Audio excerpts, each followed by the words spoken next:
Okay, good morning. Good morning. Good morning. We we shall get started now.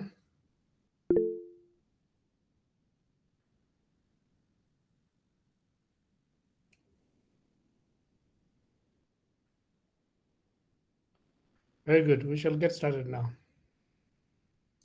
I have removed all the note takers who had, who had joined before this. So please do not send your note takers into this class. I will not accept them. I will not admit them. Um, you have an obligation to be in class. So sending AIs to come and take notes for you is not on. This morning, I've invited a senior person from ICT to come and talk to us on what is possible and the things we discussed last time, which was the website for the school and some enhancements on SMIS.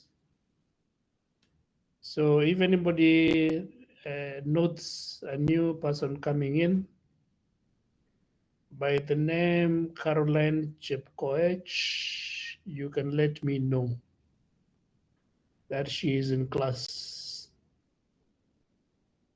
Dr. Caroline Chepkoech. Then I will let her to speak. Very good. Yes, Bikuri.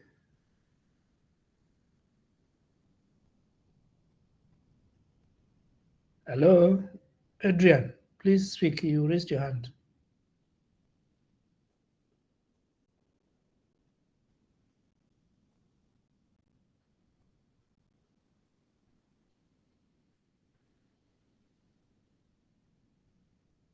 Oh, it's accidental. You can't speak. Okay, very good. Very good. We shall get started. Um, Today we start a new topic. Let me see whether I can share my slides.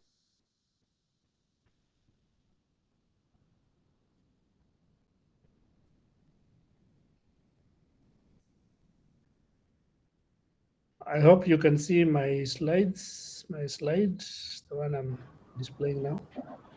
Yes, you can. Very good. Thank you very much. Um, Before this is the topic that we are looking at this morning, but we shall look at it for the next sorry, three weeks, week 3 to week 5, and it's about organizations, management, and the networked enterprise with those topics. So we shall look at that in the next 3 weeks, week 3, week 4, week 5. We're in week 3 at the moment. And I wanted to share this view of information systems. I don't know whether I shared this before in terms of the 3 phases of an information systems or an information system. One is the why. Maybe I shared it in another form, but this is the form that I prefer. One is the why. This is the first component, the why of an information system. This is the purpose of an information system. This is the reason why an information system is introduced into organizations, whether it is in terms of bringing about business efficiency and effectiveness, whether it is in terms of supporting decision making, improving product quality, service delivery, service experience, whatever it is, competitive advantage, creating competitive advantage, the issues we were discussing last time. This is the reason why an information system is introduced in an organization. And it has nothing to do with technology, nothing to do with technology at all. It is driven by senior business leaders because they are the ones who should know what is the opportunity of using IT in our business? It should never be driven by IT people. So the purpose is owned.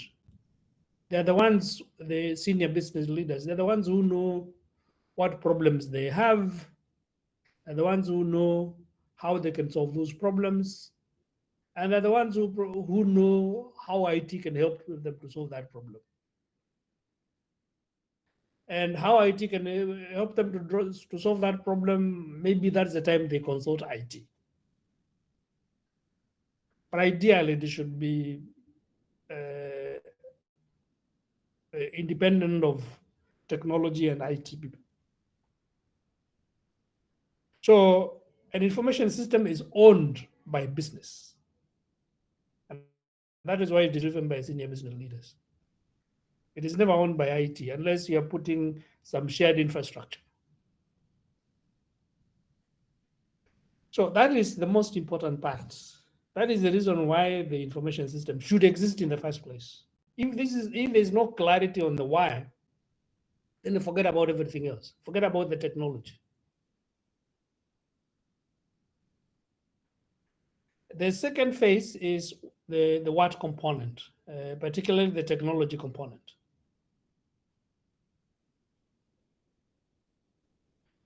And this is driven by IT, and this is all the technology things that you know, whether it is hardware and all the different aspects of hardware, servers, end user devices, network devices, whatever it is, software, networks, platforms, whatever platforms you're using, development platforms, and whatever other platforms you're using.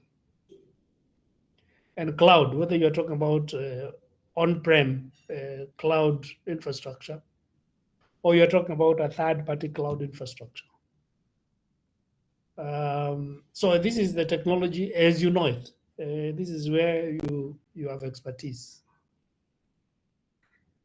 And this does not come in until there is clarity on the why, phase one.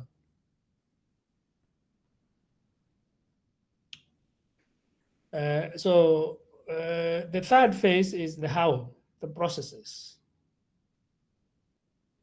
And the processes are many. They're driven by senior leaders, business leaders, user departments, as well as IT. So I have listed here a number of processes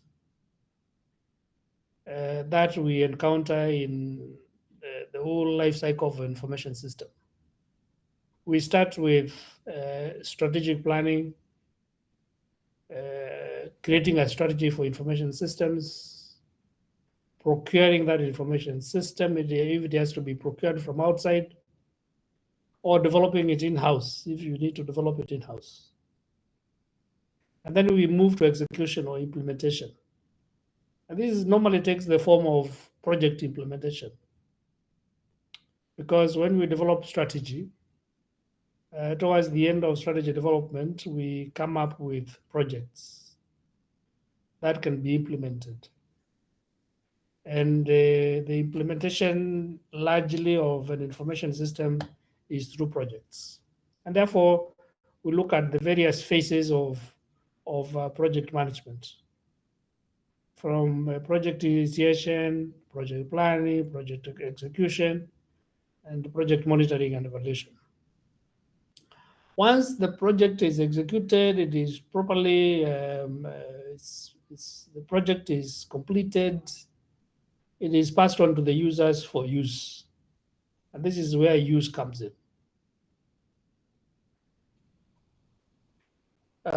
In terms of delivering the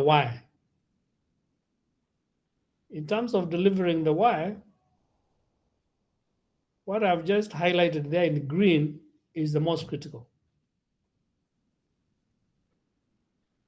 These are largely preparatory processes, but it's only when you start implementing the information system that you can start realizing the why. And it's only when you started using the information system you can realize the why, because you can implement, But if you don't use, then you don't realize the reason why the information system is there. So this in green is the most critical. But that does not mean these other processes are not critical. Because if you procure wrongly, and I've seen many projects which are being procured, IT projects which are being procured, and there's basically a procurement, period. Somebody wanted to procure and probably eat a percentage and through corruption. Whether that system will do anything to the organization, they are not bothered. And therefore, their own personal interest is what is the why for the information system. Then they are trying to look for a problem to solve. They have procured the information system, then they are trying to look, by the way, what can we do with this information system? This is where we talk about solution looking for a problem. You should never be in that situation where you have an information system and you're trying to ask yourselves, how can we use this information system? That should have been clear right from the beginning. And otherwise, this is phase one. The purpose for the information system should have been very clear and should have been driven by a business problem, a business need.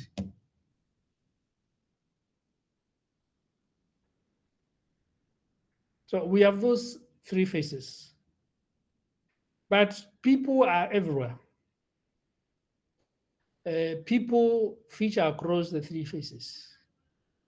There are people involved here, largely senior management. Sometimes IT can be featured here. The information systems people tend to be largely here and also here because implementation, you need the involvement of IT personnel or IS personnel. Users will be involved here in terms of coming up because information systems are owned by users or user departments. They're the ones who know why they need an information system. They might not have expertise to participate in this phase of the what. That is the domain of IT personnel. That's why we say here it is driven by IT or IS, if you like. And finally, the how, everybody gets involved. Senior leaders here would want to know, are we getting what we asked for, particularly during these two phases of execution and information systems use? Are we getting the benefits, the impact we envisaged when we came up with the idea of having an information system? The user departments obviously would want to be involved here because it is their system. So here everybody gets involved. Consultants get involved in different phases. You might have a consultant. I have developed strategy for information systems, several organizations, and my engagement with that organization ends when I've delivered the strategy. Procurement, you could also have consultants. I've done procurement for organizations, getting involved in evaluation and so on and so forth. And the implementation, you can also have consultants participating in supervision of execution. But of course, here is internal issues, and the contractors get involved during procurement. I had somebody coming in. We normally say after 15 minutes, we are not allowing anybody. Let me see whether they are worth to be admitted. This is the last person I'm admitting now.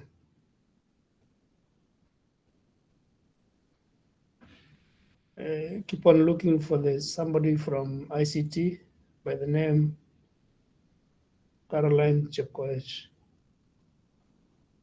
Should come in before we close. So back to our view of information systems. So people cut across. That is why it is cutting across the three phases. And all kinds of people get involved in the different phases, in the different processes. But data is also cross-cutting. Data is involved here. By the time you decide why you need an information system, you might have some data about the inefficiencies, the ineffectiveness of your processes, complaints from your customer, and so on and so forth. Here there will be a lot of data in terms of what is available out there in terms of different technologies. And of course, here there will be a lot of data at different places. When you're doing planning, which we shall be discussing this morning, there's a lot of data that you require in terms of analyzing the environment, internal environment and external environment. And there's data involved in all these phases of particularly here of project management. And we know that the difference between data and information. Once you process some data, you get information, and further analysis, you start getting insights, which we could call knowledge in loose terms. So this concept of data, information, and insights is cross-cutting, just like people. So this is in my way of imagining what an information system is. Any questions, comments on this?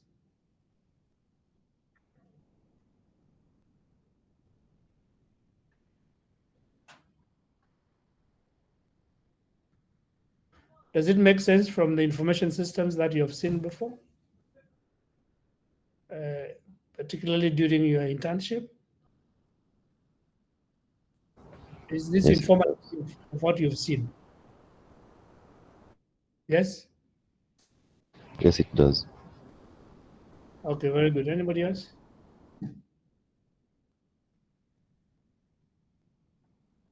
What aspects of the information system did you interact with?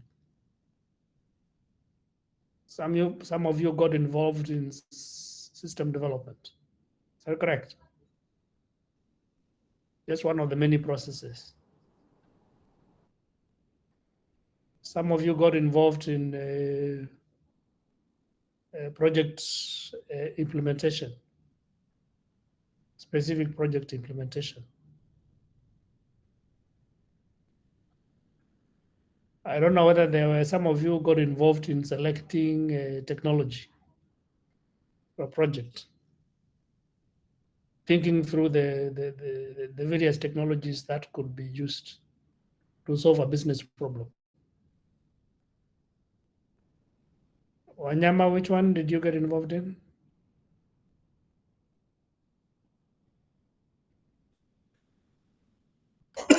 I was involved in determining the various services to be used, AWS services to be used in constructing the information system.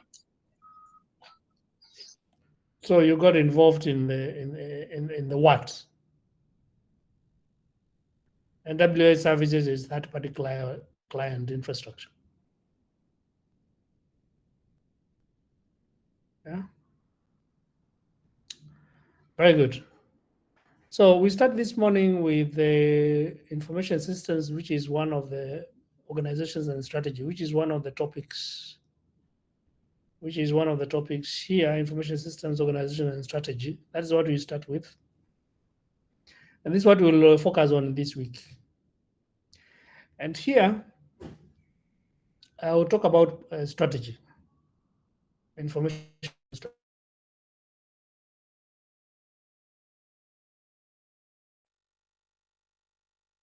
For information systems. Planning is basically thinking about the technology that you will use to solve the problem. Remember where we have come from, thinking about what kind of information systems we shall use, what technology we'll use to solve this problem. which is in the business. You can include here gaining competitive advantage,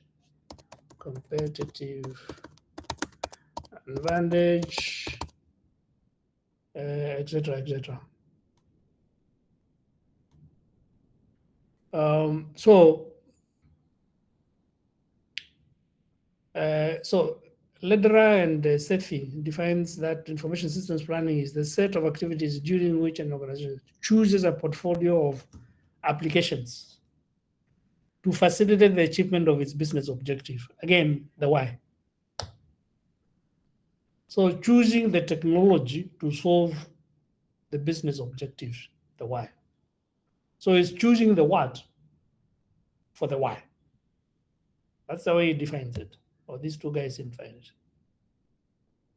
It includes, they add the formulation of objectives, information objectives, the definition of policies and strategies to achieve them. So they begin to go into the what, the how, because policies and the strategies is part of the what, the how, and the creation of plans to bring about the strategies and policies. This is another definition by Segas and others about strategic information systems planning. That's what is strategic. Maybe I should write it in full so that you don't get confused. Strategic IS planning.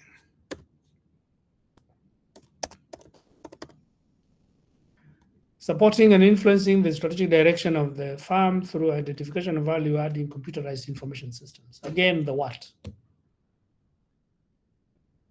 Identification of value-adding computerized information. The value-adding is what impact will you have on the business? The impact on the business is answering the question why.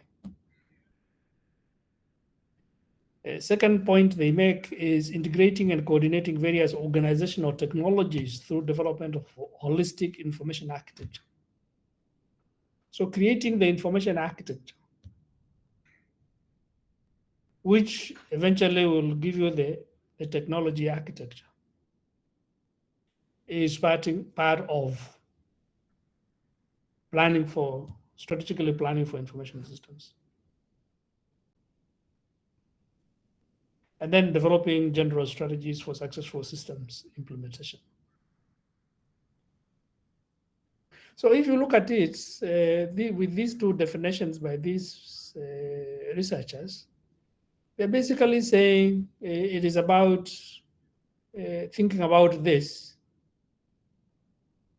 to effect this. Thinking about the what, in terms of from a technology perspective, to achieve the why. And some aspects of how, because developing the various strategies is part of the how.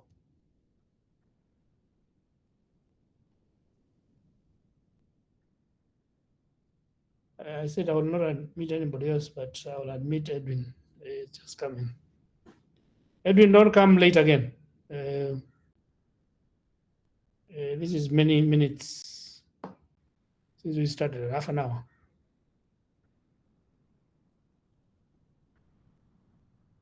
So where were we? So that is what we have seen. To definition strategic IS planning, and what are the objectives? There are three objectives. There are those that are business oriented or business led, aligning information systems with business, gaining competitive advantage, identifying new higher paper applications, maximizing business benefit. This is largely about the why.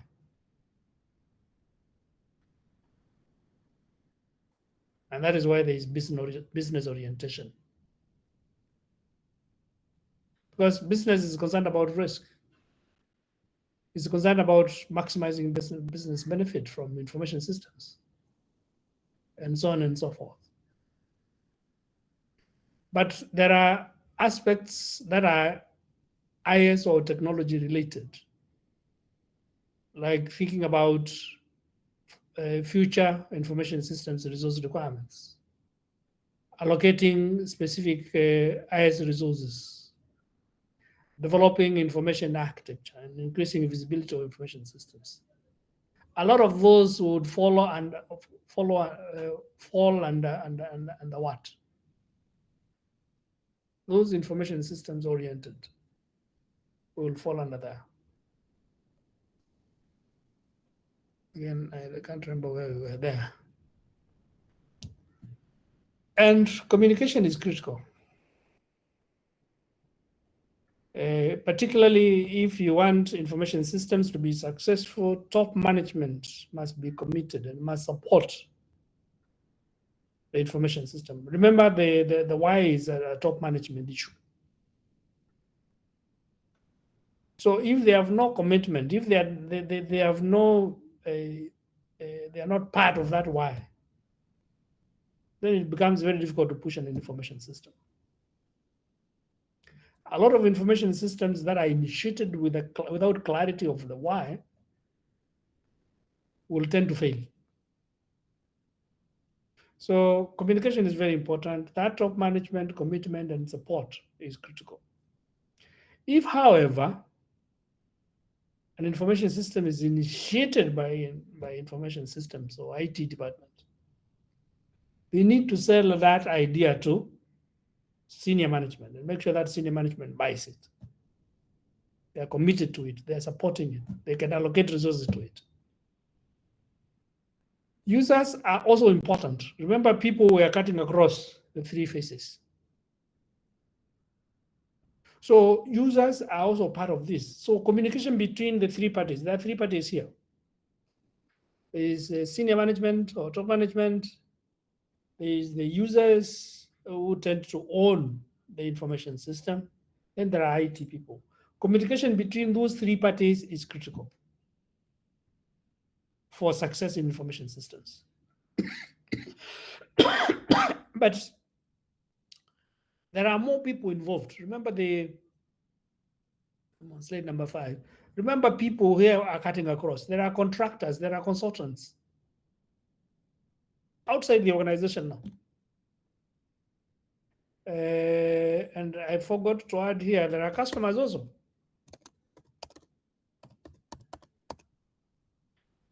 Contractors, I can call them suppliers.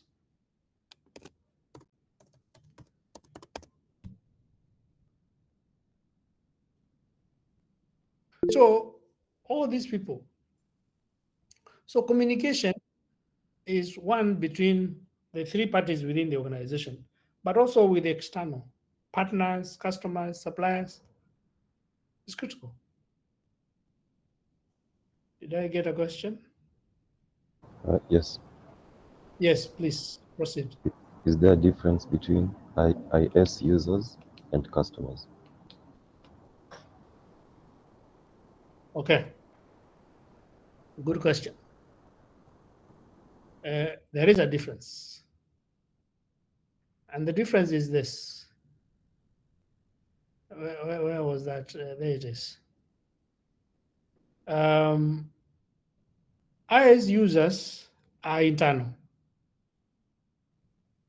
And if you are developing information, you are an IT department, and you are developing information systems for your organization, those are your customers. From an IT department, IS department perspective, the internal people who will use that information system, who need that information system, are your customers.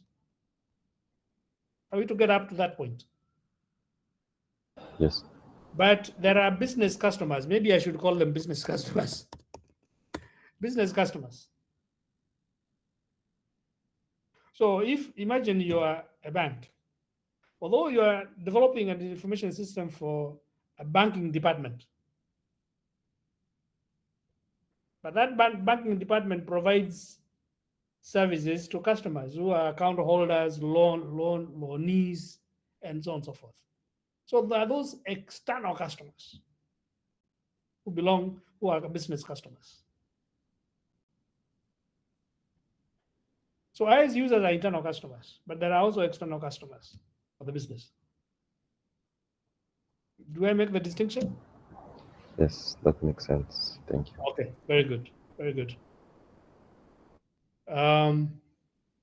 So communication here between the three parties within the organization: management, users, and IT personnel. But also there are communication that is required with external customers, suppliers who will supply technology or supply other aspects. There could be consultants who are supplying services, and other stakeholders like partners, yeah, e.g. partners that you have as a business. So these are the objectives. First, to meet the business needs. Second, the technological aspects. And the third is communication. Then there are two perspectives of strategic IS planning. One is impact. This is, why are you developing this information system? For example, gaining competitive advantage is an impact you're looking for. Or service experience, customer experience is an impact you're looking for. And we talked about what are the possible impacts of an information system. So impact is one of the perspectives, one of the reasons you're having an information system. So an impact perspective says we are bringing in information system here to have an impact on the business, whether it's building barriers against new entrants, if you're thinking about Porter's five forces, changing the basis of competition, generating new products, building switching costs, changing the balance of power, and so on and so forth. So those are impacts you're looking for, from particularly these are from a competitive perspective.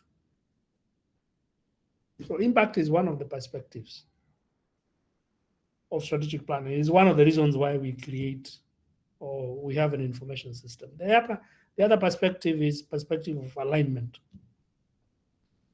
And this is aligning information systems to the business.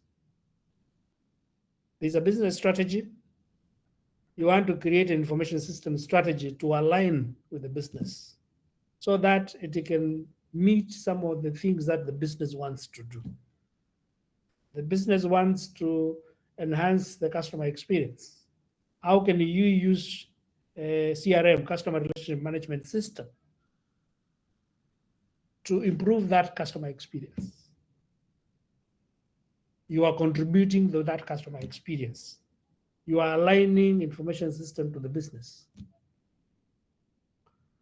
But in reality, we use both because that alignment could be also be aimed towards creating an impact.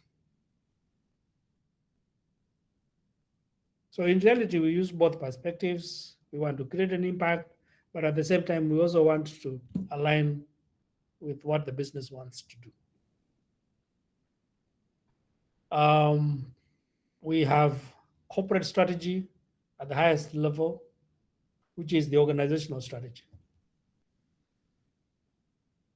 But at the next level, we have strategies for the different functions within the organization. There will be a finance strategy, there will be an IT strategy or an IS strategy, there will be a marketing strategy, there will be a human resource strategy or talent strategy, and so on and so forth. So we are only focusing on the IS strategy, of our main area of interest. And when you talk about alignment, the other perspective that we've just talked about, we are talking about how do we align the IS strategy to the corporate strategy or the overall organizational strategy.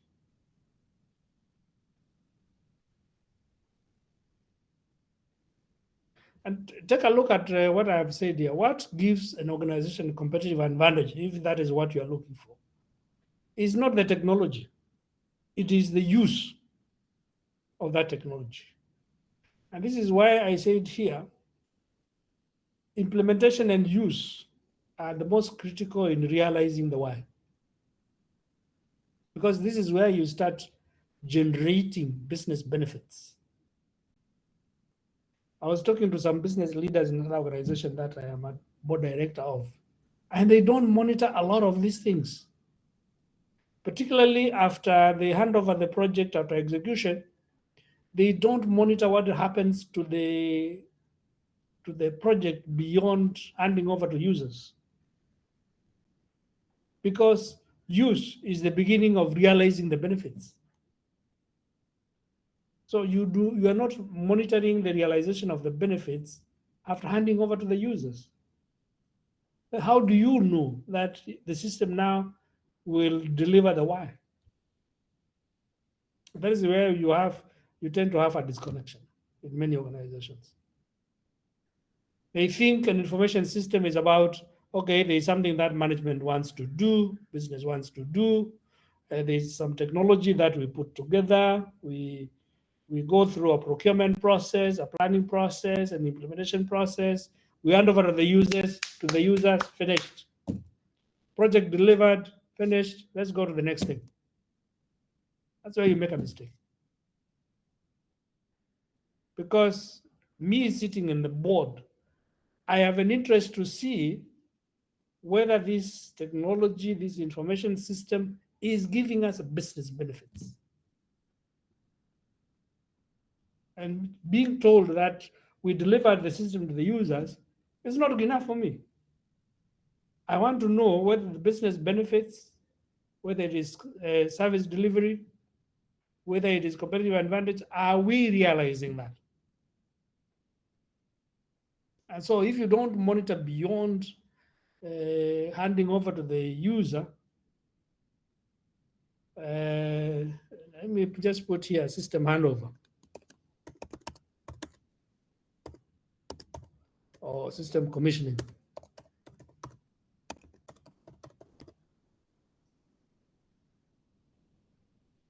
And it becomes very difficult to know whether I am indeed delivering to my business. I'm meeting the business need.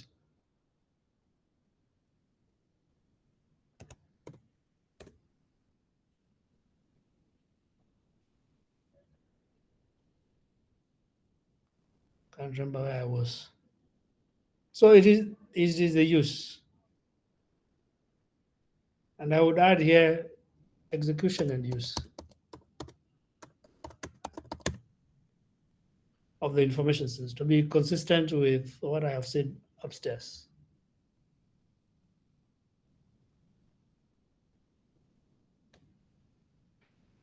Now we have again this repetition of what I've said. Yes, question?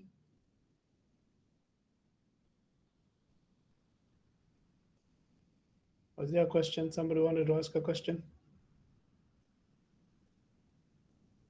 Okay, I don't see any hand. I thought I had a noise. It's a question in the chat. In the chat, okay. Can you read for me what it says?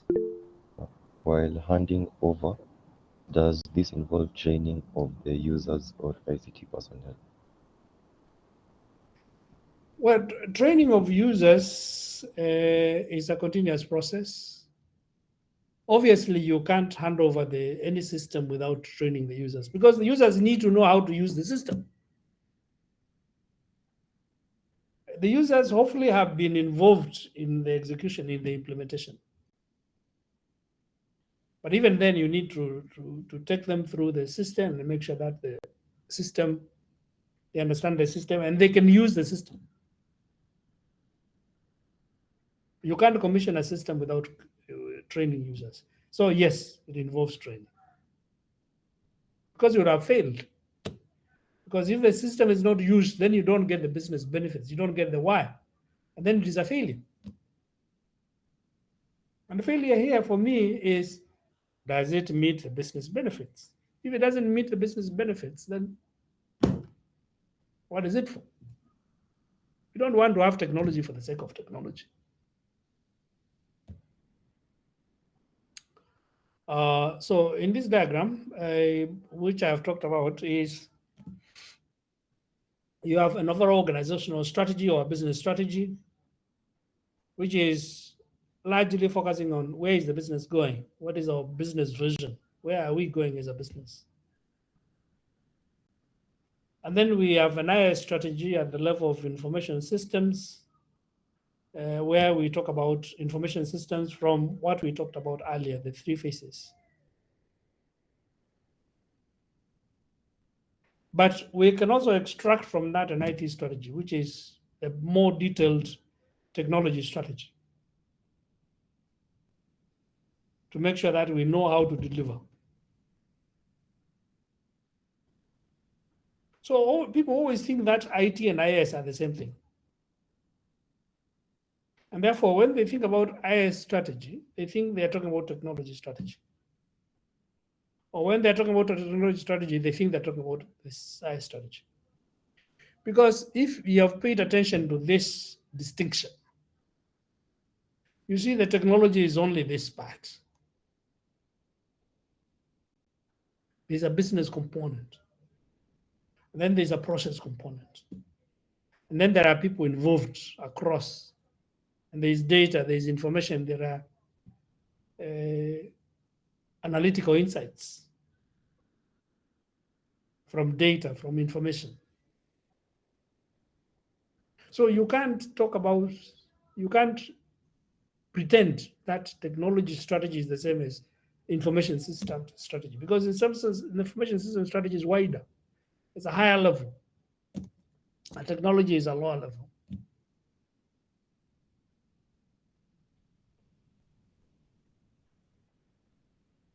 So an information systems strategy supports business strategy. This largely is the technological component that supports the information system strategy. I move now to talking about information system strategy. And here I will follow my own book that I've written about strategy, and customizing it to think about, because I was thinking about strategy in general terms from a business perspective. But I use the same framework to think about information systems and information technology. And that is the book I wrote with two of my friends in the US, Dr. Evans Bayer and Ron Price. And basically, when we think about strategy, we are thinking about, we are at time T1, we are in a very undesirable state, currently. And we are imagining that in the future, T1 plus N, where N could be 2 years, 3 years, or 5 years. Largely, a lot of people tend to plan for 3 years or 5 years. In a fast-changing environment, technology, it's advisable to do 3 years. 5 years is too long. Many things will have changed. So we are thinking about a future state, which are much more desirable state. And you want to make a transition between this undesirable state to that future over this time frame. During this time, which you don't like, because if we are happy with the situation we are in, why would we plan? We plan because we are unhappy with where we are. Whether it is problematic or whether it is, you could be doing very well if you are a leader in a sector, in a market. You want to plan not because you are unhappy with where you are, but because you want to continue leading. So there is a more desirable state where you increase your market share, you increase your leadership in the business, in the market. So when I say it is undesirable, don't think there are problems all the time. You might plan because there are no problems, because you want in the future to be in a place where you lead the market and you gain bigger market share and you increase the competitive advantage that you have. So don't get me wrong when I say it's undesirable We always think there are problems. You are solving problems. And during these undesirable states, you have this value in terms of a business value, however you describe value. And by the time you get to this desirable state in the future, 3 years, 5 years, you will have this business value, whether it is in terms of customer value proposition, whether it is in terms of competitive advantage, whether it is in terms of market share, or however you define value. It could be a combination of several things. So you want to create this difference, V2 minus V1. If it's market share, you were at this level, 20%, you want to move to 25% market share. That is the difference. That 5% is the difference. So you want to create this delta for difference. I'm sure you have come across delta because you have gone through lots of mathematical things. So that delta is normally that difference between this value in future and this value at the moment. It's normally expressed in terms of results. It could be anything, like I've talked about market share, I've talked about competitive advantage, customer experience, brand image, revenue value, whatever it is. Yeah. So this we call results, and we plan for results. That's what we want to achieve. When we move, we go to the desired end state. And we tend to say, although this could be 3 years, 5 years, our vision should be beyond this timeline. That's why it is a little bit away from here.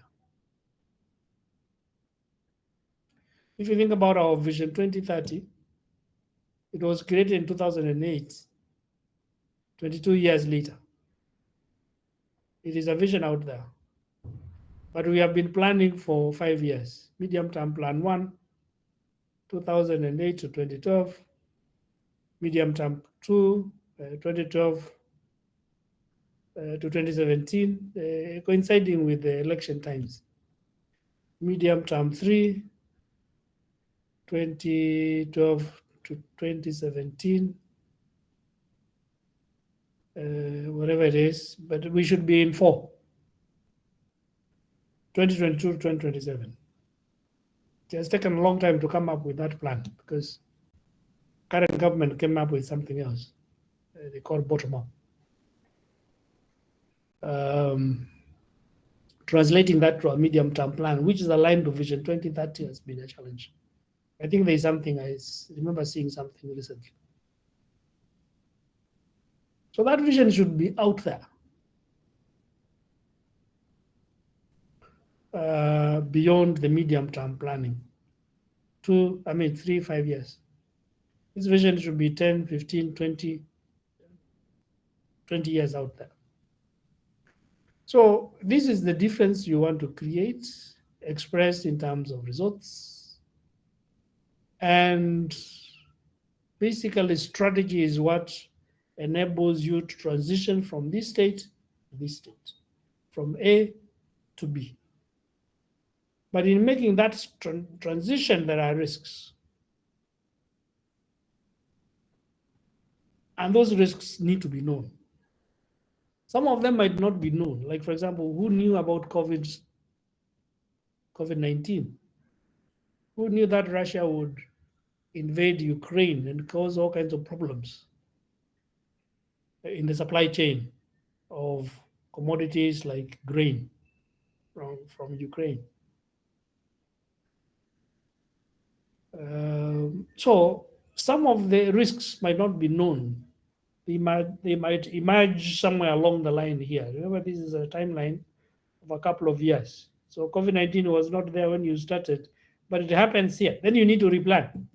When COVID-19 hit, a lot of organizations went to replan because the environment had totally changed. What you had assumed about what would happen during this period, because you make assumptions when you're planning, has changed. What you knew about the environment has completely changed. So you need to replan.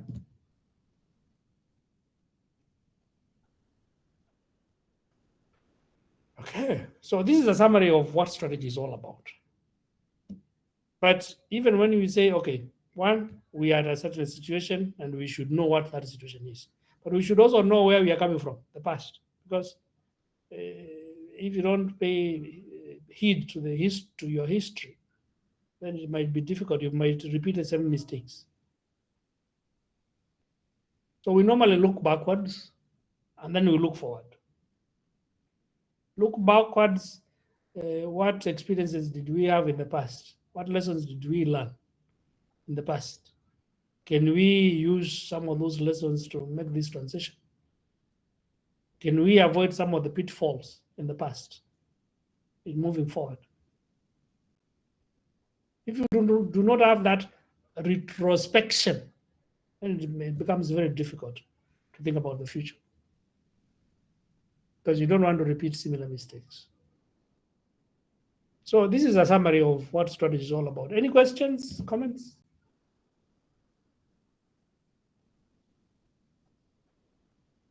Comments, questions, comments?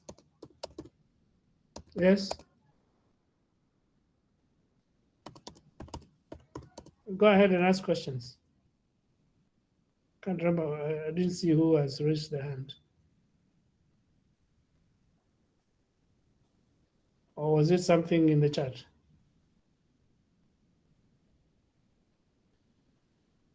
Whoever clicked raised their hand, please speak. Otherwise, we move on. Okay, we move on.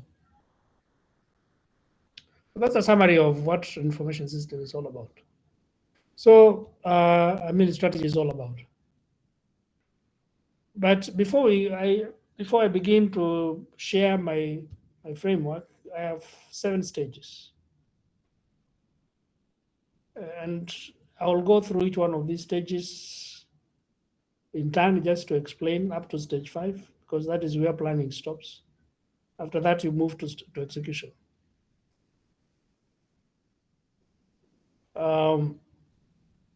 Two important things, that there are lessons learned at each one of these stages, and there's a feedback loop back to any stage because of lessons we would learn, challenges, need to replan because the environment has changed, and therefore lessons need to be coming back to any other stage. Remember, one of the things we said is communication is important in strategy. And therefore, communication here is very important. So effective communication at any stage is important. Once you have created the foundation is about vision, purpose, and values. Those we call the foundations of strategy. You need to communicate.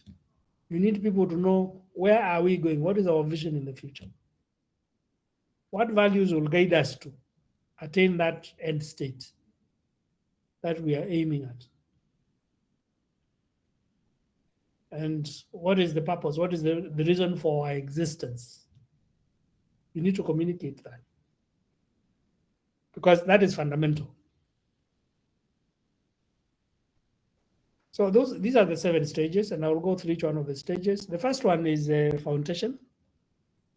And the foundation here, we are talking about 3 things. We are talking about the purpose, which is the reason for existence of an organization. I'm not admitting more students, but if it is view who wants to join, oh, Caroline, yeah, Caroline is joining us.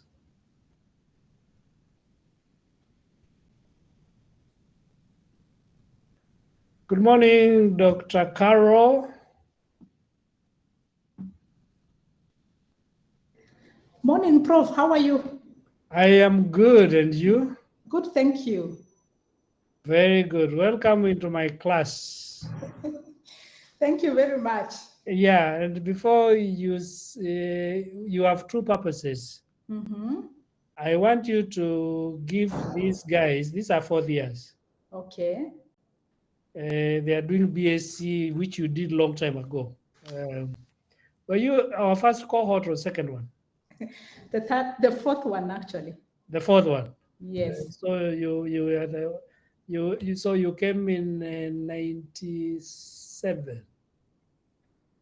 Was I the fourth or the third? I was the third, Prof. I came in 95. 95. Okay, you are the Yes. third one. 95. Yes. Most of these guys were being born at that time. It looks like. So give them your career because they're all aspiring to be big people like the way you are a big person. So give them your Caro was my student at that time, over that period. So give them your where you started off and where you are at the moment, so that they can get an idea of the transitions people go through. Indeed. Yes. Thank you. Thank you very much. I hope I didn't break your class in between. No. We will just continue from wherever we have stopped. All right. So then, good morning, everyone. And my name is Caroline Chepkoech Kipto. I'm an alumni of the Department of Computer Science. At that time, it was called the Institute of Computer Science. That's when I did my undergraduate. And then later, I think it changed to School of Computing and Informatics. That's where I did my master's. And so I'm a 2 times alumni of the School of Computing or of the Department of Computer Science. And also I have worked here. When I finished my undergraduate, I was among the then Prof. Waema, and was the director of the institute. And he had this model of retaining 2 good students every year, so that they can contribute in building capacity in the school. So I was privileged to be retained at that time. And from there— You are not privileged, you are one of the better ones. Yes. Yes. So I then remained, I went to work a bit in industry, but then I came back after like 6 months. So, and I went to work at KCB. I think we were implementing some project there. So I came to work at the Institute of Computer Science then as a systems analyst stroke programmer. That was my job title. And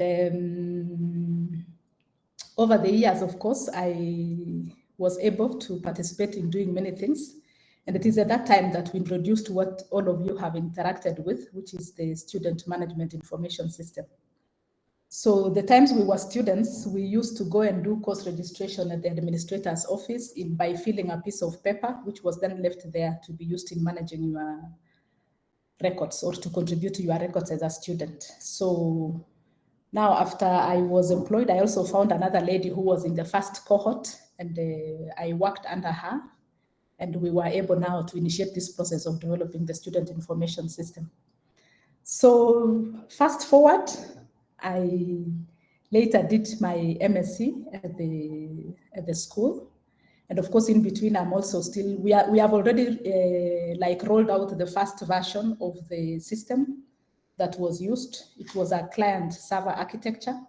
So we needed to go around every other user desk to make sure they have the latest version and they are able to put student data into the system. So that is where things started. But then later on, I was able to come back to school, again supported by the university, and I did my master's. Again, continued working. So from that time, we have developed many systems in the university, because largely our department is in charge of doing all automation of different business processes in the University of Nairobi. So we are an institution that does a lot of in-house development, and we rarely procure off-the-shelf systems because we have this capacity of people who are able to do it from within and continuously maintain. So later on, I went to the University of Pretoria to do my PhD, and that was in 2013 and completed in 2017. And I definitely also had my career growth on the way. So I was applying for promotions, getting promoted, and this kind of thing. So at the moment, I'm the deputy director in charge of information systems at the ICT Center. So the center has also grown over time. When we came, we were like a small subsection within the teaching unit. But again, with the leadership of your professor here, we ended up, the section grew to the extent that the university felt it was a strategic unit and it needed to be a different directorate in charge of providing computing services to the entire university, which is supposed to be independent or which is independent from the teaching unit. So these are the things that have happened and have really been part of this evolution. So, Prof, I've answered your question in a very long. Very good, very good, very good, very good. Thank you very much, because these guys are also aspiring to similar things. They want to do masters, they want to do PhD, they want to be promoted in their workplaces. So Carol is number 2 from is the deputy director. She's in charge of information systems in the university, basically, because director is at a different level, working with senior management. So she will answer all the questions. When we started talking last week was our first week. So this is our second week together. They expressed some ideas that they were first not happy with our website as a department. Mm-hmm. So I've never accepted that we are a department. I still call ourselves a school. This was, the department was imposed on us without, there was no public participation. Okay. As we say at the national level. So we will still revert there once these guys disappear. But they express that the website or web pages do not reflect what we are. That we are the best school in the region in terms of computer science, and they were happy to pick this aspect as part of their 4th-year project. That's one of the things that they identified. And they have interesting ideas. The other aspect that they talked about is they talked about challenges they've experienced in interacting with SMIS. I know we started developing SMIS in the 90s, and it's been work in progress for a long time. And they have some ideas about how to incorporate emerging technologies like AI and so on and so forth, how to make the system much more friendly and so on and so forth. So I want people to express themselves. We'll start with Edwin. Edwin, please make your intervention very, very quick. We want to spend 10 minutes with Carol. Dr. Carol, TikTok. Yes, Edwin. Thank you, Prof, for the opportunity to speak, and thank you, Dr. Caroline, for taking time to speak to us. So I am one of the students who came up with ideas on how we could update the SMIS system, and mine was about incorporating AI and machine learning into SMIS. And there were various ideas that I gave Professor Wololo, but I'll just mention one right now so that I don't take a lot of time. One of them was just to incorporate data mining so that we can have a dashboard and a visualization for BI, so that students can get visualizations of how they are performing. For example, you can start at first class honors when you join in first year. Then the system is going to be mining your data as you progress through the years. Then it is going to tell you if you're moving from first class to second class. It can guide you and tell you need to improve on some units, you're missing classes, and this can also be done for the lecturers. And that is just a piece of what we were to do on my end. We came up with a team we want to work with Professor Wololo to see what we could do on SMIS. Thank Very you. good. Thank you very much. Thank you very much, Edwin. I think Tevin had some ideas also. Tevin. Thank you, Professor Muroro, as well, for giving me this opportunity. We appreciate your presence, Dr. Caroline. For me, it was just to deal with the computer science website. I've noticed it was built in Drupal, so I'd also just would like to ask from your end if there's a possibility to customize that with other languages, or it's just plainly the CMS. But for me, the one idea that I wanted us to add, because I appreciate the website, I am not saying it's completely horrible, because it has accessibility features which are really important for the new world. But one thing that I'd really like us to add is a digital yearbook for, graduating students. Students in IB system, IG system, I think they have yearbooks, but it's quite shameful that throughout the 844 system, I've never sat down to take a yearbook picture. So I think it would be really important, as well as for accountability, because you have so many people out there saying the students of the University of Nairobi, and maybe computer science could be the first leverage point for us having an accountability for students who've been here. But that's just one idea. I'm hoping you'll help us in that regard. Thanks. Do you have a team around you, Tevin, that you can work with? If Carol says we can proceed, can you form a team around you of a few students, not too many? Yeah, I was waiting for some input from the ICT side first, and then I can send a broad message. People are ready to join the Discord server so that we can work together on it. Okay. Carol, maybe what you can do, I don't know whether there's anybody else with a different perspective. Those are the two things that were raised. And if anybody thinks there's anything else that has been left out of the two issues that we discussed last week, they can raise their hand and speak before I allow Carol to tell us how can students get involved in some of these things. How many students can we involve? At that time, I used to take just a few students. At that time, I used to take a few students, largely focusing on SMIS. But anybody else wants to add anything before we allow Carol to speak? Okay, Ayman, please. Please proceed, Ayman. Okay, good morning. First off, I'd like to mention, Doctor, that was very inspiring. Thank you for sharing that with us. And I had a suggestion. On Wednesday afternoons, usually the sessions for clubs. So how about if the department could or some students could come up who are more interested in developing and also revamping, as you said, the information systems at the university. So the club would specifically get students who are interested, and then that way, as the years go on, you would know which students are interested in that, and then maybe after that you could also absorb them in the university as the professor used to do earlier. That was just a suggestion. Okay, thank you very much.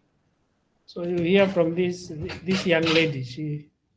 You also need to also participate in mentoring these young ladies also. Yeah. Very good. Carol, it is your turn. Thank you. And thank you for coming, for sparing your morning. Yes.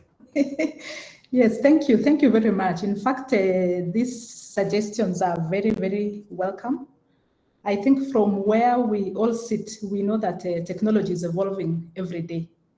So if a product can be developed and it even lasts 5 years in the market or being used, that is already something that has served its purpose to substantial, actually we can say to its end. So the idea to revamp the SMIS system from Edwin to include this AI and machine learning features is very welcome, Because what we will do is we can sit down with you. Of course, every system must have certain features that meet the needs of the institution and that also meets the needs of the client.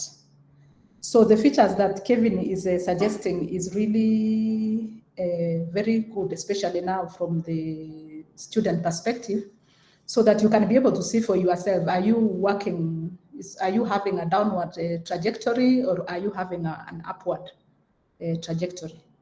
So that you can see really. And I was seeing someone, I think, had shared from an American university saying that I've just started my studies, I can't remember which university, towards my first class. And then when they share in the next session, you can see they are now in their second upper or this kind of thing. So you can see that journey of yours, and you can even share in your social media platforms, because that is where the Gen Zs also like sharing their information. So this idea is very welcome. And my suggestion would be we can sit down with the team that Kevin has constituted. Of course, as stated, our system is, we will look at the technologies that are used to develop it and see whether it will, we can build this on top of that, or we build a totally new platform. We have been on a journey of upgrading our systems, both technologically and also to add new features. So we have a newer version of the SMIS, which we have not launched. So we can as well work on that platform. And we largely use PHP and Postgres database, but we will discuss those finer details when we meet with the team.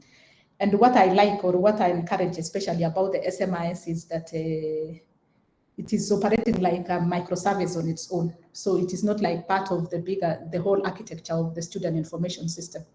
So we can readily be able to create an environment for you to explore these ideas. And of course, once we have all explored, and maybe computer science students to use what the product that you have come up with, then now we can consider integrating into the larger university system. Of course, we are careful to protect the other student-related information for obvious reasons, but at the same time, we also want to encourage innovativeness. So on this one, I can say that we can have that team of Kelvin. I put you together with my team, and then we can create a server for you on the side, and then we explore these ideas. And then at the end of the day, we'll see what we have come up with and whether we can take it on or we have it as a prototype to inform the next version that we release. Very good, very good. Very yes. Good. So now on the website, Tevin has at least I'm glad he has done his research and knows that we are using a Drupal as our CMS. So the university is a fairly, I can say, structured institution, to the extent that before we even settle on a CMS to use, it is not a casual decision. A team of experts sit down, they consider the different SMSs available, and they also consider the desire of what does the university want to achieve. So one of the reasons why we had taken a Drupal as a CMS was because it supported what is called a multi-site architecture. Because for a long time, as an institution, we have been having our website statistics submitted for international ranking, or for ranking by ranking institutions based on web analytics. So we found that Drupal can support this feature very well. And so our website is not like every website is just an independent small site hanging on its own. It is part of a bigger multi-site structure. But the beautiful thing, again, with the Drupal multi-site is it allows flexibility at the individual site level. So we can be able to allow a different look and feel and even design of different features onto the Drupal site. At the same time, its statistics being able to feed to the overall institutional statistics that we desire that we have submitted, like to analytic tools, to be able for us to get the ranking that we desire as an institution. So I think for Tevin's case, then we shall also sit down with him. I don't know whether he proposes a different CMS, or if he will be able to work with Drupal. If he's able to work with Drupal, it makes things easier. But still, if he's not able to, we can still be able to explore his idea and see the CMS that he's proposing. Is it going to support our agenda as an institution. Of course, if not, then also it can just be like a learning process to enable us look at maybe what are the emerging things going forward. So, Prof, again for that one, I think we can take it up. The good thing is I have different teams dealing with the student systems and also a different team dealing with the website. Okay, very good. So I can be able to form 2 teams, and then now they work together and be able to chart the way forward. Yeah. Okay. Very good. Very good. Very good. Now, I haven't spoken on the issue of clubs and incorporating some of these ideas into student clubs. Yes. So on this one, it's also a good suggestion, and it is really, I believe it's more of a suggestion than something that we need to action immediately. But I also want to encourage the club leadership to reach out. We are upstairs in the 2nd floor. And definitely we are professionals in the computing industry, practitioners. So if you reach out to the director's office, we can be sending, because some of the targets that we have as a department is how much community and participation in different professional activities we have done. So if your leadership of the club can reach out to, say, our director's office, we can be able to organize maybe a session just to spend time with you, be able to tell you what each job entails, because we have many sections. I told you I'm leading a section called Management Information System sections. We have the network and infrastructure services sections. There they have the system administrators, network administrators, and what have you. So there are different professions, and of course some of you maybe are interested in the networking aspects. So we can maybe be able to organize maybe something like a career day through the club, and then we can give you talks. We can also invite our friends, because when we were in school, some of our friends also went to other sectors of the industry, and we have WhatsApp groups. So we can be able to help you maybe enhance your club activities by even by inviting some of our friends we think are doing good in the profession, and they can come and give insights here and there. Very good. Yes. Very good. Thank you very much, Dr. Caro. Thank you too. For really sparing your time. Mohanchi, and your club issues, you already now know what to do with respect to contacting the Directorate of ICT. Mm-hmm. And they will go beyond information systems to other areas. Now, with respect to the 2 things, which is the website and the student management information system. Mm-hmm. Tevin, how many people can you take in the SMIS? Because I think the 4th years are at the point of proposing their project. Is that correct? For the 4th year project. And therefore time is of essence, because I think we'll be discussing milestone 1, where you will come and now present the idea in terms of what you want to do fairly soon, maybe by the end of the month or early next month, probably by the end of the month. And therefore time is of essence, and therefore if these students will have clarity in that to present in that forum, then they need to move very quickly and concretize what it is that they want to do. So how many people can you have on the SMIS? How many people can you have on the website issues? Yes, I'm thinking we can move with a maximum of 3 for each group. I also don't know really what, because we must check if what they are adding is adequate for a 4th year project. Yes. So I'm thinking we can work with a maximum of 3 for every group, and actually 2 is ideal, so that also it's whatever contribution everyone is making is is adequate. Yes, we don't want large groups, because we know people who will tend to be parasites and do very little. Very true. So Tevin, can you find 1 or 2 more people on the website? Yes, I can. Yes, and Caro, if you could type your email address, they could contact you directly. If you can type on the chat, your email address, they can get in touch. Tevin is the leader of the website. I don't want other people to contact you. tckipto@unbi.ac.ke. That's the email address. Tevin, you should take.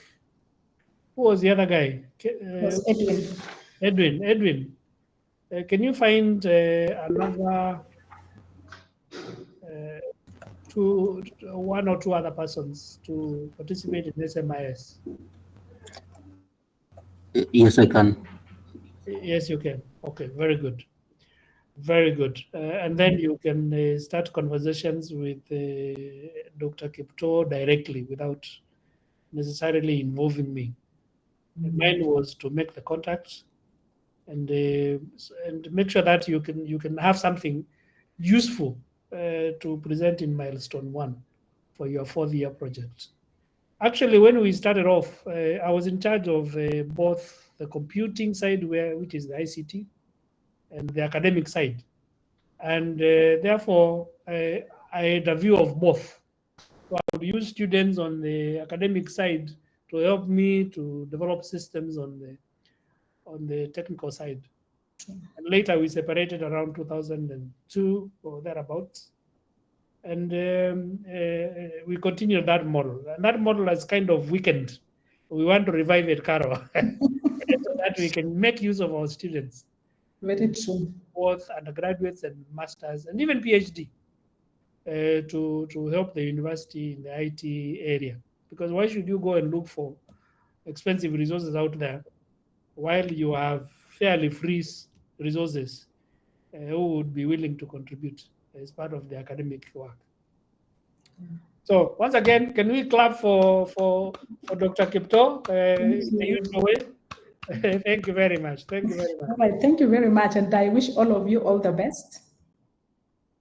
Yes, yes. And You we'll can be see seeing now you at in the the corridors. class and all kinds of things.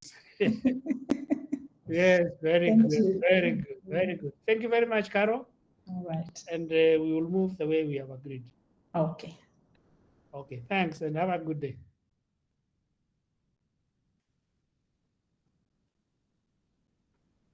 Very good, guys. I hope that has been useful. Both to know her journey and because you'll be starting that journey before long. By mid next year, you'll be on that journey, and you should aim. She will soon probably be coming back to the school now to start teaching. So very good. Any questions, comments before we go back to our sessions? Sir, I have a question. Yes. Would you advise someone to do masters at UN or somewhere else?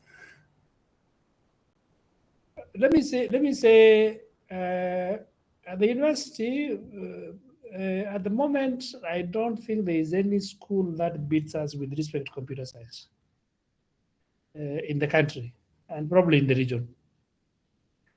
If, however, you want to have a different experience, and a different experience is always useful. If you want to go, I discourage people from doing first degree, second degree, masters, and PhD in one institution. Because that is what we call inbreeding.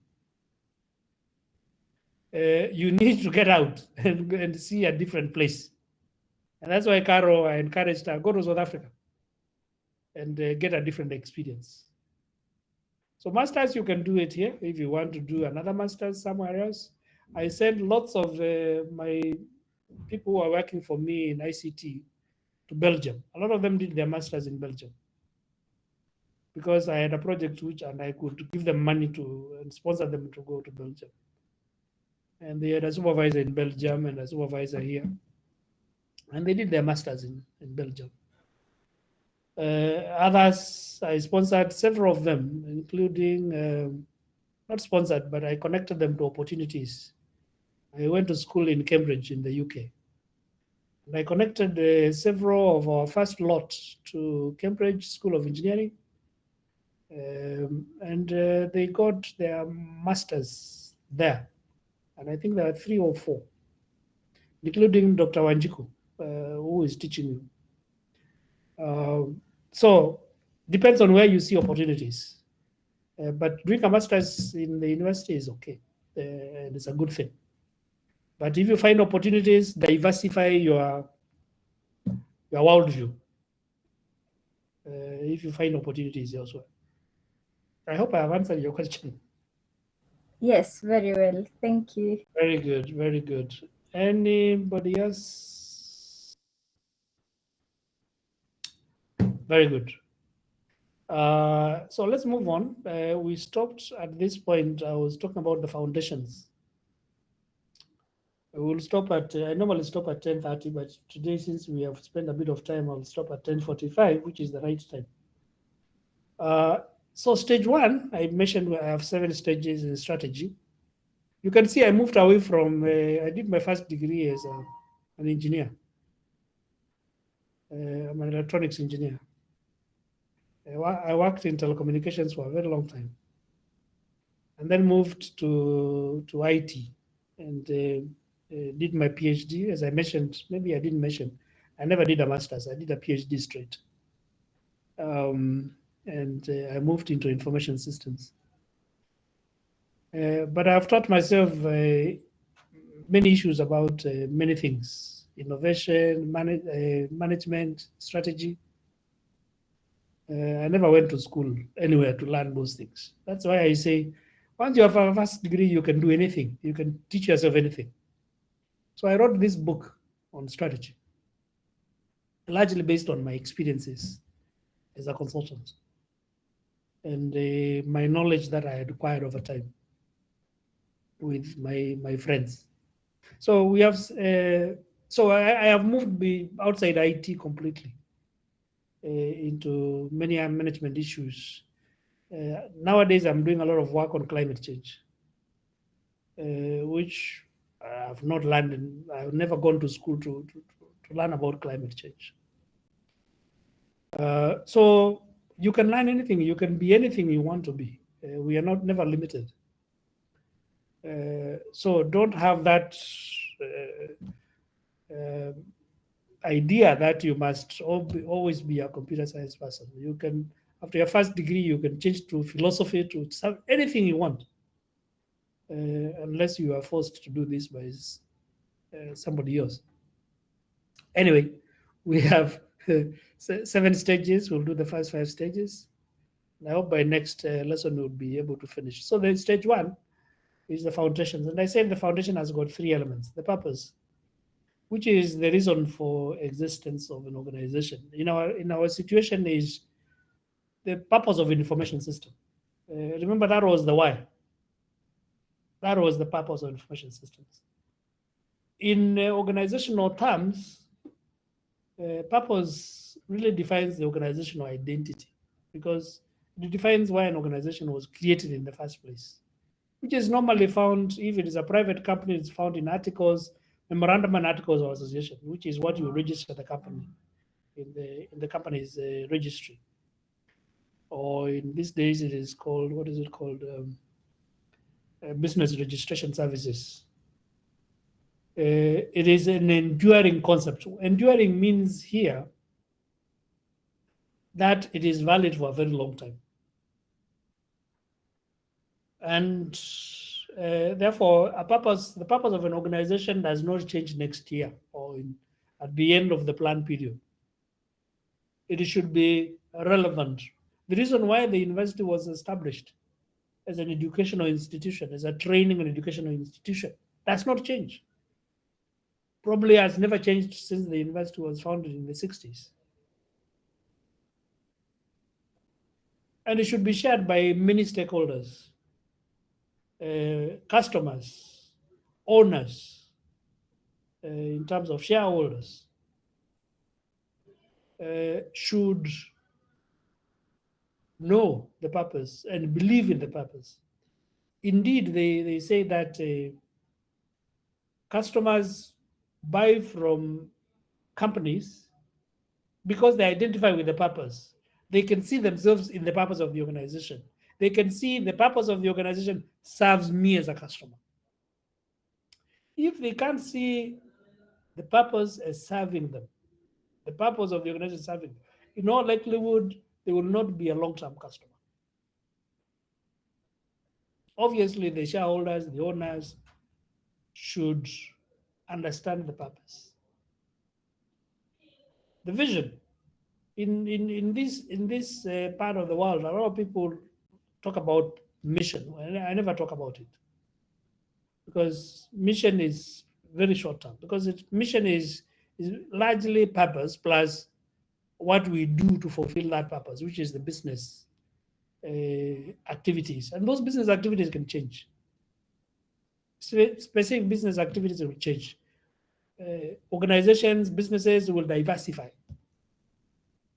Safaricom was doing voice, diversified to data, to mobile money, to many aspects of banking, including loaning or providing loans.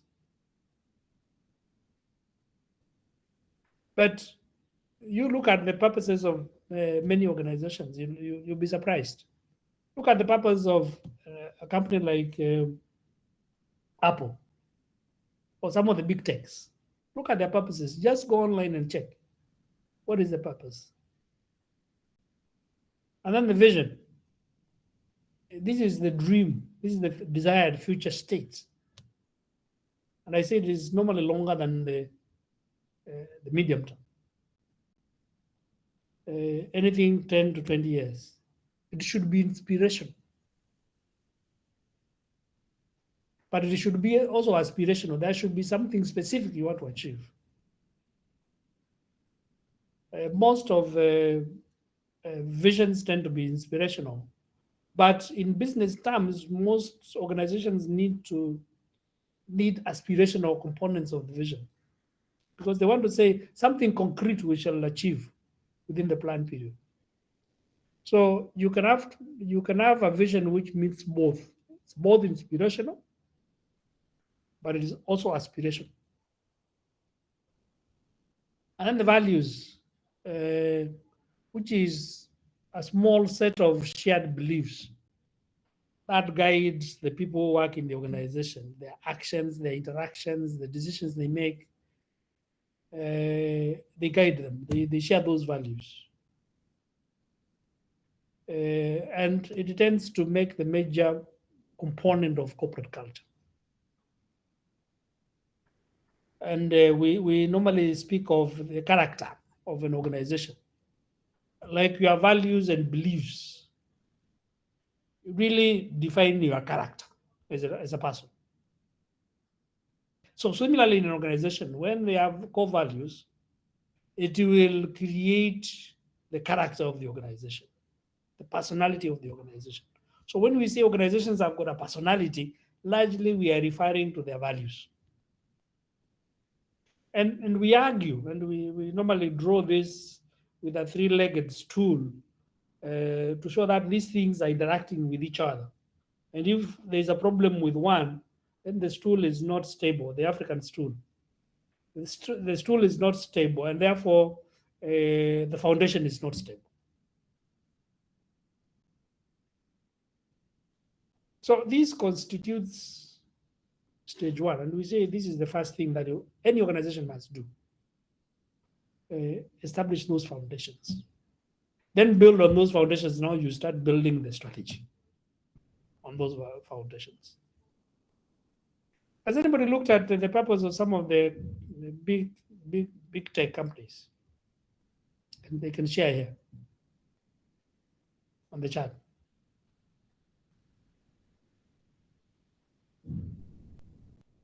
Anybody who has checked it out?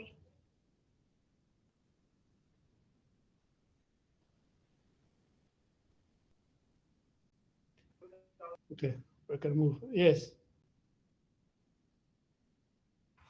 Yes, Steven. Hello, I wanted to share Microsoft. Yes, proceed. So I'm looking at the website, and they're saying that their mission is to empower every human being on the planet to achieve the goals that they want to. You can see how broad that statement is. Yeah. Empower every human being in the world to achieve their goals in life. I'm paraphrasing, but that's what they're saying. their goals in life. So whether it is putting a laptop, initially it was laptops. They were focusing on laptops. It is putting a laptop on your lap, on your desk, whether it is developing software. So that purpose enables them to do any business. And that's why we didn't want, although it's the same mission, but it's really the purpose. And we said mission is about purpose plus business activities. Those business activities can change. So you want an overarching purpose, the very high level purpose, within which you can do very many things. So at the level of IT, then what are we talking about? At the level of IT, and we will stop when we finish this. At the level of IT, we are saying we can create a vision for IT. We can create values of IT. And it's important to create the vision. And it's important to create purpose. Because if you don't create the purpose of IT or IS in your organization, you will not be able to answer the question, why do you exist in this organization? And I told you, I have gone to many organizations and I have found business managers complaining, I can't justify why IT exists. They keep on asking for more technology, for more expensive technology, and I don't see value. So that purpose is very important. It justifies your existence in front of managers, in front of senior executives. The vision is very important so that you know this is the vision of information systems in the next 5 years or 3 years. But with respect to values, you might not want to change the existing core values of the organization. So you are bound by you are bound definitely by the core values of the overall organization. But you could customize it because IT tends to have a lot of, or information systems tend to have a lot of information. You come across a lot of information. If you are in health information system, you come across very many aspects. I mean, so much information about the health of the other employees. So you might have another additional value that might need to bind you to make sure that you cannot discuss some of the issues. Like doctors, they have to take an oath, which they owe allegiance to, because you watch them when they are graduating next year. They will take an oath there during graduation because they have access to so much information about us as patients, and that they have to be responsible with that information. And similarly, in an organization, information systems personnel tend to have a lot of access to a lot of information. So probably they will need another value that guides them, in addition to the corporate values that are there. So that is the foundations. We'll stop there for today, and we'll move to the second aspect, stage 2, building strategic intelligence, when we meet on Thursday. So since time is over, we will stop there and we'll take it on from there on Thursday. Thank you very much.